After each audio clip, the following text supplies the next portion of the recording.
Let's talk about the books I read in January.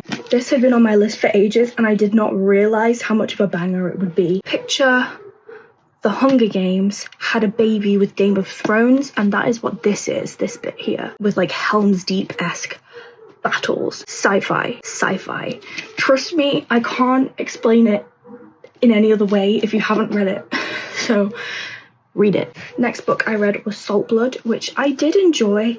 I really enjoyed the descriptors, but I read this because I wanted to read a pirate book, and about this much of it is her being a pirate. I liked it. I enjoyed it. It's based on a true story about Mary Read and Anne Bonny. It did not quite live up to my pirate expectations, but I feel mean saying that because it was a good book. Then I read my favourite book of the month, Golden Sun, which is the sequel to Red Rising, and it really like stepped up, and I didn't think it could, but it did. I've never felt so many emotions in my life. I loved every second of it. If you read this book, you will need to have the next one ready, because the last, in these few pages, it's crazy, it's wild, and you need to read it. Now, my favourite of this trilogy is Golden Sun, but this book is amazing.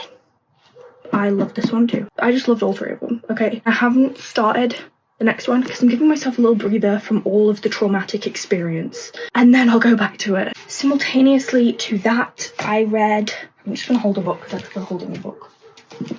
6 Deaths of a Saint. I enjoyed it thoroughly. It was way too short, and now I need to read The Everlasting. It's a quick read, and it's like a bit like, ooh, what's going on? This is weird. Ooh, this is cool.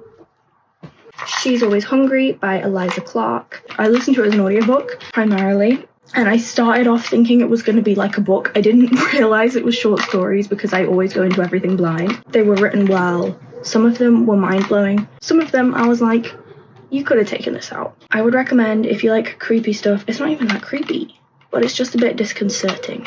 So if you like those things, I would recommend this book. I enjoyed it. I was reading Morning Star, so every now and then having just like a little short story was a really nice breather from the trauma. The last book I read of the month is The Hobbit. What can I say? It's a masterpiece. I loved it, and I've read it before when I was a child. I actually listened to the Tolkien audiobook where he sings all the songs as a kid. I remember now. I like the Hobbit films, and in reading this, I was like, oh my god, the film is so different.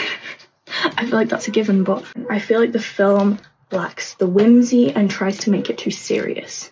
And it is serious, but it's also so whimsical and cute. It's so good. My only thing, I know it's a children's book, and I feel like it's a hard thing to criticise The Hobbit, but I wish there was a bit more description. I would love to have a picture in my head of what the characters and stuff are supposed to look like.